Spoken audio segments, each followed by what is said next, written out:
The inevitable trend of robots surpassing human intelligence. Surpassing. April 1, 2024. Translation edited by Chinyu.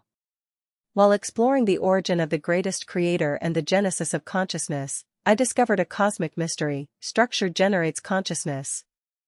In other words, consciousness is born from the structure of material or non-material.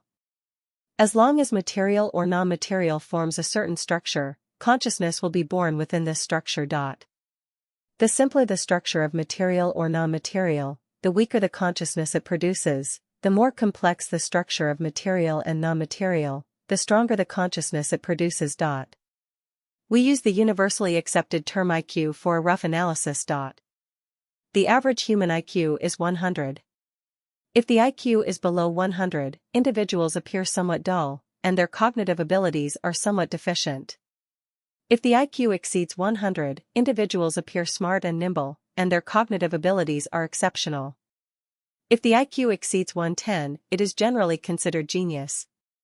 If the IQ exceeds 160, this individual is considered a godlike existence. The IQ of the desk we use is about 3, the IQ of the house we live in is about 10, the IQ of a small car is about 20, the IQ of mobile phones and computers is about 25, the IQ of a civil airliner is about 30, the IQ of plants is about 40, the IQ of insects is about 45, and the IQ of animals is about 50.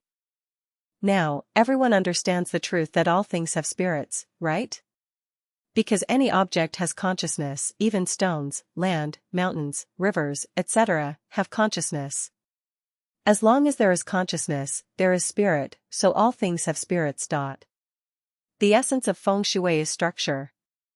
What feng shui masters focus on is the structure of the residential house and the terrain structure of the residence, because different structures have different consciousness, and different consciousness has different effects on people. The difference in IQ between people is mainly due to the difference in non-material structure.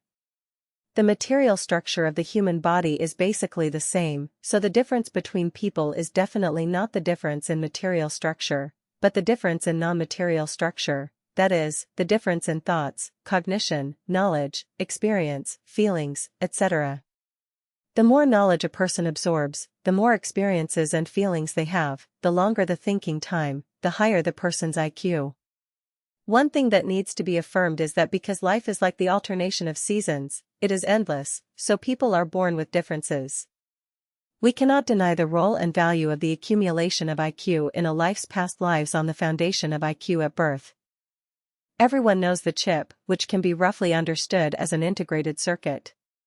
The more transistors a silicon chip of a certain size, such as a silicon chip the size of a fingernail, accommodates, the more complex the chip structure, the more complex the structure, the stronger its consciousness, and the higher its IQ.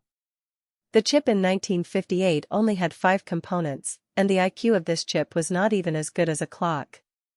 Subsequently, a chip of the same size accommodated dozens, hundreds, thousands, tens of thousands, and hundreds of millions of components. Today's chips have 15 billion transistors, and their complexity has surpassed humans.